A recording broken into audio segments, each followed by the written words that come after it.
Hai, jumpa sekali lagi kita dalam Neresap TVZ. Kali ini, saya bawa anda ke negara matahari terbit iaitu negara Jepun. Negara Jepun mempunyai satu sejarah tatu yang unik dan sangat popular. Jom saya perkenalkan tatu tradisional Jepun iaitu Irezumi. Stay tune tonton sehingga kongsikan video ini. Pada yang belum subscribe sila tekan butang subscribe dan boleh tinggalkan komen anda juga untuk kongsi bersama apa pendapat anda semua.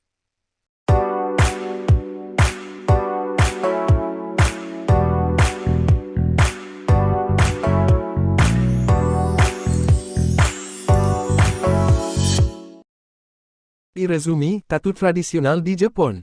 Daripada Yakuza kepada aliran seni. Apa pendapat anda tentang tatu? Bagi segelintir masyarakat di sesetengah negara tertentu yang masih konservatif pastinya akan memandang tatu sebagai sesuatu yang tidak baik dan negatif. Tidak jauh bezanya dengan sesetengah masyarakat Jepun yang masih menganggap tatu sebagai seni pantang larang kerana ia berkait rapat dengan Yakuza. Sekarang bagaimana perkembangannya? Sejarah tatu Irezumi. Tatu Jepun atau Irezumi yang secara harfiah bermaksud menyuntik dakwat adalah seni menyuntik dakwat ke dalam kulit untuk menggunakan corak, imej atau simbol tertentu secara kekal. Irezumi mempunyai gaya tersendiri yang telah berkembang selama berabad-abad. Tatu Jepun dibuat dengan tangan menggunakan jarum logam yang dipasang menggunakan benang sutera dan pemegang kayu. Teknik Irezumi memerlukan penggunaan dakwat khas yang dipanggil nara atau dakwat zumi. Kaedah dakwat badan Jepun ini adalah proses yang panjang dan menyakitkan. Selepas Irezumi digunakan untuk tujuan kerohanian dan hiasan, tatu di Jepun boleh dikesan sejauh zaman Jomon atau zaman Paleolitik Jepun c. 10,000 Masihi. Dah lama sangat, tatu di Jepun mempunyai sejarah berkotak-kotak yang berkaitan dengan penjenayah dan mafia Yakuza. Irezumi juga diharamkan buat sementara waktu oleh kerajaan Jepun, menambah persepsi negatif umum tentang tatu dalam budaya Jepun. Malah pada hari ini, masih terdapat tempat dengan tanda, tiada tatu diterima, seperti tempat mandi awam, gym dan mata air panas yang tidak membenarkan pelanggan bertatu. Irezumi, Yakuza dan penjenayah. Irezumi telah digunakan di Jepun selama berabad-abad sebagai hiasan dan sebagai satu bentuk hukuman atau bokei. Secara tradisinya, Irezumi digunakan dengan alatan tangan, ini dikenali sebagai tebori. Hari ini, teknik tebori masih digemari di kalangan peminat tatu dan tradisionalis kerana teduhannya yang halus, yang tidak boleh ditiru dengan alat moden. Yakuza juga dikhabarkan lebih suka tebori sebagai paparan kekuatan dan ketahanan. Tetapi hari ini Irezumi merujuk kepada semua jenis tatu Jepun. Dahulu, tatu kadangkala digunakan sebagai satu bentuk penjenamaan pada penjenayah. Zaman Edo menyaksikan pesalah tanpa kekerasan menerima tanda tepat di tengah dahi mereka.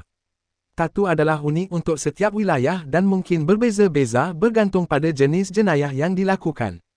Kemudian, Irezumi kei atau tatu hukuman ini telah dipindahkan dari dahi ke lengan bawah dan akhirnya pada tahun 1872 ia telah dimansuhkan selama-lamanya.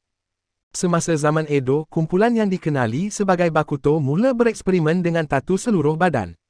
Irezumi dipamerkan semasa mereka berurusan dengan kad untuk permainan perjudian mereka. Bakuto dianggap telah mempengaruhi atau berkembang menjadi Yakuza moden. Hari ini, gaya artistik Irezumi badan penuh atau tatu bodysuit telah berubah sangat sedikit sejak zaman Edo. Gaya artistik dan imej Irezumi diilhamkan oleh ukiyo-e Jepun atau cetakan kayu.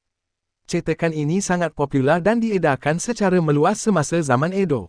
Irezumi juga sering menggambarkan unsur Jepun yang berulang seperti koi, sakura, naga, syaitan Jepun, oni, tuan-tuan dan puan-puan, dan gisha. Membuat tatu Irezumi lama dahulu. Orang dari Ainu diketahui mempunyai tatu untuk tujuan sosial dan hiasan. Semasa tempoh Kofan 300 hingga 600 AD, Irezumi mula mengembangkan reputasi negatif. Daripada tatu digunakan untuk tujuan ritual atau status, tanda tatu digunakan pada penjenayah sebagai hukuman. Zaman Edo 1600 hingga tahun 1868 Masihi, di Jepun menyaksikan tatu memainkan peranan yang berbeza. Tanda Irezumi masih digunakan sebagai hukuman bagi penjenayah, tetapi ia juga digunakan untuk hiasan badan.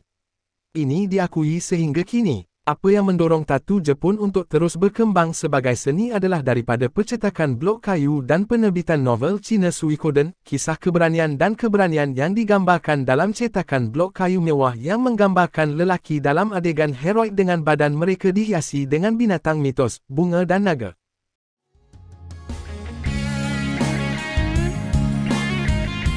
Terima kasih kepada semua yang telah menonton sehingga habis. Jumpa lagi di video yang lebih menarik akan datang.